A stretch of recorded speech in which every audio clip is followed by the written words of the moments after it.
Hola, muy buenas tardes. Es para mí un placer dirigirme a todos ustedes por este medio de comunicación. Mi nombre es Luis Ferney Borges Núñez, hago parte del alma mater de la Administración Pública en Colombia, CETAP Montería.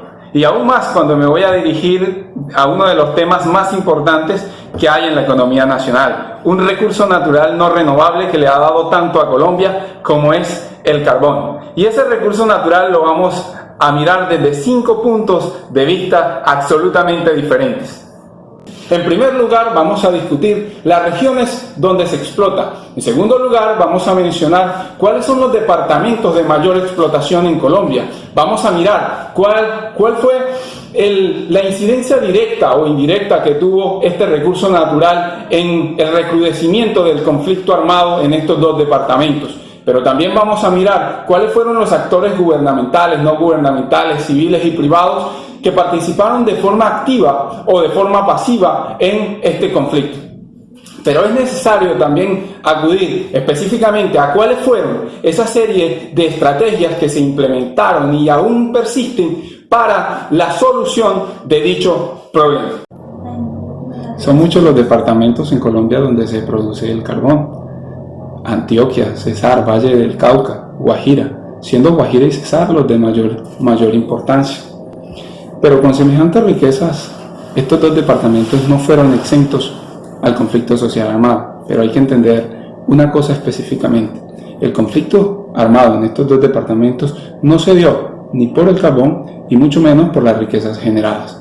Se dio por la poca diversificación en su economía, por estar atravesados por la serranía del Perijá, que los convertía en un sitio estratégico para el transporte de milicianos, transporte de armas, narcóticos, contrabandos y para el fortalecimiento. Esta ubicación estratégica fue aprovechada inicialmente en Cesar por el Ejército de Liberación Nacional y posteriormente por la FARC, quienes se expandieron por ambos departamentos controlando casi todo el territorio. Pero el panorama político, social y militar cambia en pleno Ecuador de la década de los 90, 1995, cuando entra en escena las AUC, Autodefensas Unidas de Colombia, quienes emprenden una campaña sistemática, asesinatos selectivos de sindicales y demás, bajo dos preceptos. Uno, exterminar absolutamente cualquier reducto de los grupos insurgentes FARC-ELN. Y el segundo, el control absoluto del territorio. Ya con el control absoluto del territorio, solo bastaba una cosa, el control del ente público y con él el de los recursos y el erario público.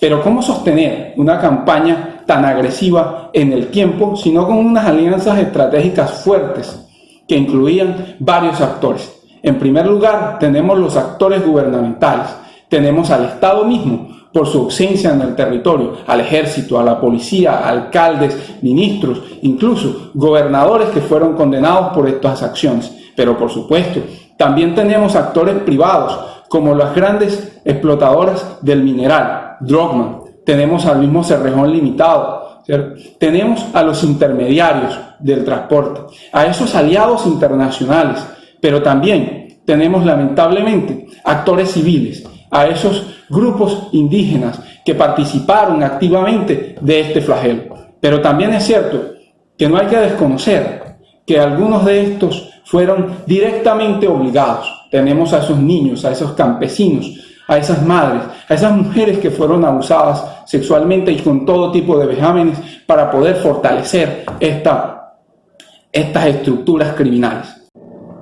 Después de esa usurpación militar efectiva del territorio, del erario público, del ente público, se hacía necesario por parte del Estado acciones contundentes para la recuperación de la confianza en el territorio.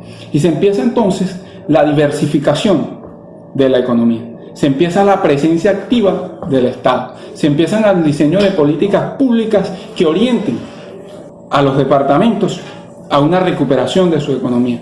Pero también inicia una vigilancia y control efectivo del erario público y del accionar del administrador público. Se empieza a cambiar la mentalidad de la cultura de la ilegalidad. Se empieza a introyectar la educación.